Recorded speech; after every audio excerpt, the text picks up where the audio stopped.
दिल है कि मानता नहीं है ना, बार बार मैसेज करते रहो सर पटेल का अब क्या होगा, पटेल में तेल कब आएगा, पटेल में आग कब लगेगी। मैं आपको टारगेट्स बताता रहूंगा, उससे भी मेरे पीछे पड़े रहे है ना भैया।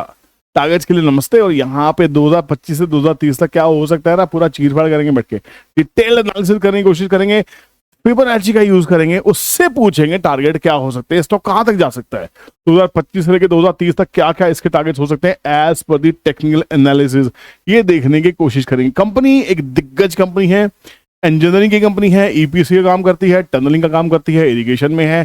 बहुत सारी अच्छी न्यूज इस 2024 में देखने को मिली है। तो बहुत ही बड़ी न्यूज है जिसने पटेल को बहुत ही अट्रैक्टिव बना के रखा है। एक है आरबीएनएल के साथ टाइप और दूसरा है इरकॉन इंटरनेशनल के साथ में टाइप। तो अगर रेलवेज पटेल के साथ में टाइप कर रहे हैं तो क्या ये कंपनी वाकई एक टर्नआउट हो सकती है। वीडियो में आगे बढ़ने से पहले प्लीज वीडियो को लाइक कर दीजिए, दोनों चैनल्स को सब्सक्राइब कर लीजिए, बेल नोटिफिकेशन को ऑन कीजिए ताकि कंटेंट आपसे कभी भी मिस ना हो। और एक और छोटी सी सूचना कि मुंबई की जो हमारी डिस्काउंटेड सीट से बिल्कुल भर चुकी है।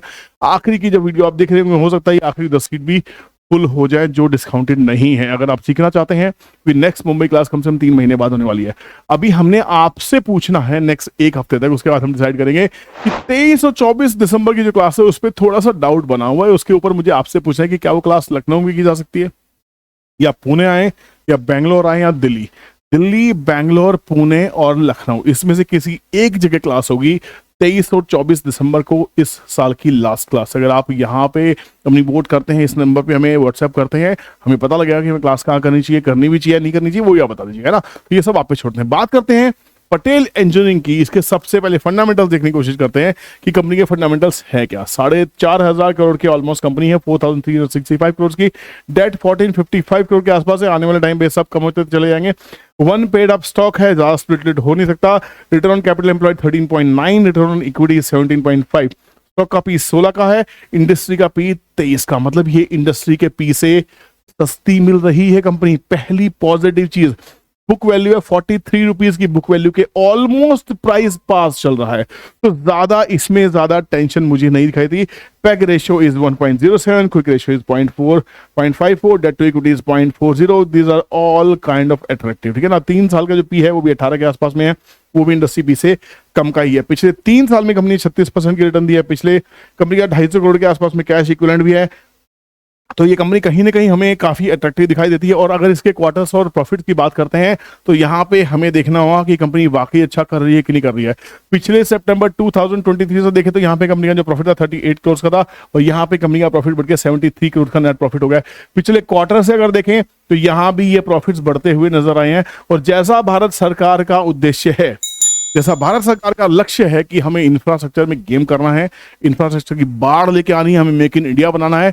Make in India, made in India बिल्कुल पॉसिबल नहीं है अगर हमारी सड़कें अच्छी नहीं होंगी, हमारी रेलवेज अच्छी नहीं होंगी, हमारी टनलिंग अच्छी नहीं होगी, हमारा ट्रांसपोर्टेशन का जो रूट है अगर वो अच्छा नहीं होगा तो हम मेक इन इंडिया की बातें नहीं कर सकते। तो इसलिए जितनी भी इंफ्रा की कंपनीज हैं उनका दारोमदार बढ़ जाता है कि जल्दी से जल्दी डिलीवरी करें।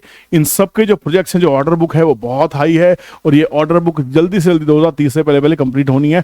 तो कहीं ना कहीं इन सभी शेयर्स में बहुत अच्छी तेजी देखने को मिल सकती है। किसी तरह की बाइंग सेलिंग एडवाइस फिर भी नहीं है, ठीक है। तो यहाँ पे आपको देखना है जो प्रॉफिट मार्जिन है कंपनी का, ऑपरेटिंग प्रॉफिट मार्जिन 13-14-15% के आसपास कंपनी काम कर रही है, विच इज फेयरली एनफ। और भैया कंपनी ना प्रॉफिट में होनी चाहिए, कम ज्यादा सब चल जाता है।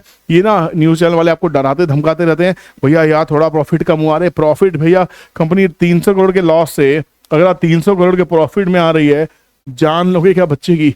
तो फंडामेंटली तो मुझे कंपनी में अब कोई दिक्कत नहीं दिखाई दे रही है। कुछ लोग कहेंगे प्लेजिंग कर रखी है, भैया बिजनेस में प्लेजिंग चलती रहती है, ध्यान रखना, ठीक है ना। तो यहाँ पे अगर मैं बेस पकड़ूं 400 रुपए का जो शेयर का जो प्राइस था, वैसे तो स्टॉक 900 रुपए के आसपास बिक चुका है, ध्यान रखना।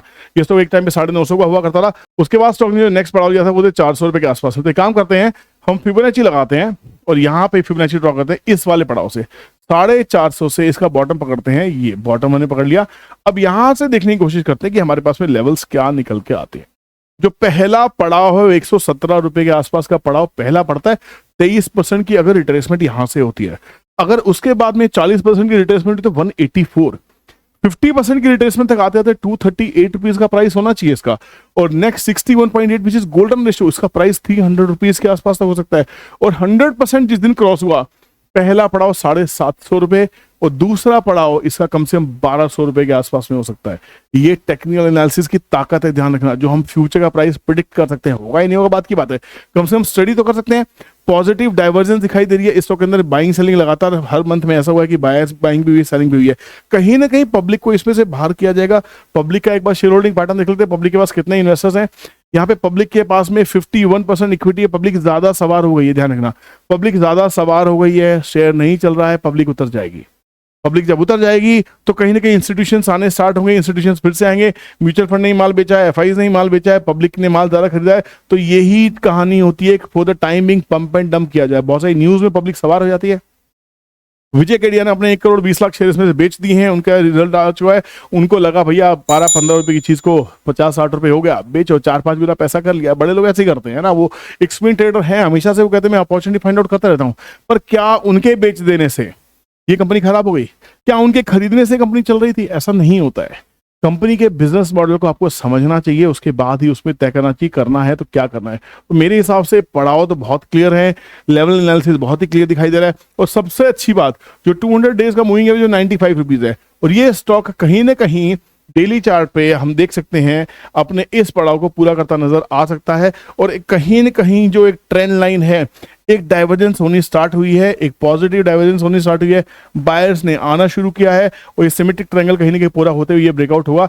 तो फर्स्ट जो टारगेट मेरे हिसाब से 95 रुपीज के आसपास का है, ये तो अचीव होता हुआ बहुत जल्दी दिख सकता है। फिर भी कह रहा हूं, एनालिसिस है, फेल हो सकती है, टारगेट नहीं दे रहा हूं, हम ये एंटिसिपेट कर रहे हैं प्राइस कहां से कहां तक जा सकता है। अब बात करते हैं, फिबोनाची को बड़े लेवल पे लगाया था, फिबोनाची को छोटे लेवल पे लगाते हैं ना।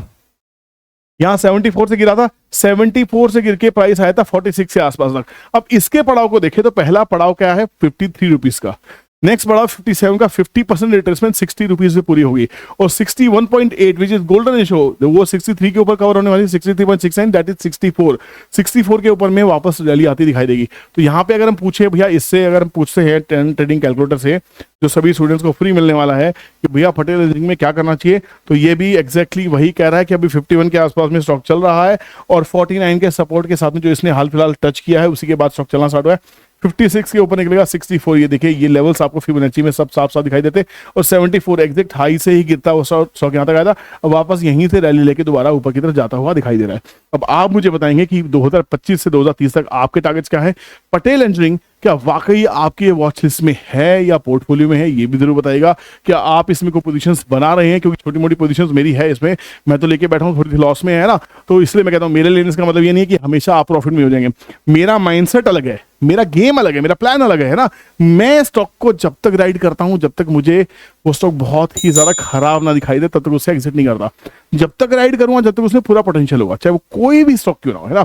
तो प्लीज आप अपनी एनालिसिस करके बाय कीजिएगा, किसी भी तरह की बाइंग सेलिंग टिप्स एडवाइजरी के चक्कर में ना पड़े। हम रिसर्च एनालिस्ट नहीं है, सेबी रजिस्टर्ड नहीं है। जिस दिन हो जाएंगे, आपके सामने अपने सारे प्रोडक्ट सर्विसेज सामने ला के रख देंगे। अभी फिलहाल सिर्फ एक ही चीज है, सिखाने का काम है, ट्रेनर्स हैं आप, हम ट्रेडिंग नहीं कराते, हम ट्रेनिंग कराते हैं। वेल्थ क्रिएशन सीखना चाहते हैं तो do join the Mumbai class which is on 7th and 8th of December। उसके बाद नेक्स्ट क्लासेस के लिए वोटिंग आपको करनी है। Do call us, we will be waiting for your call. Take care, bye bye, जय हिंद।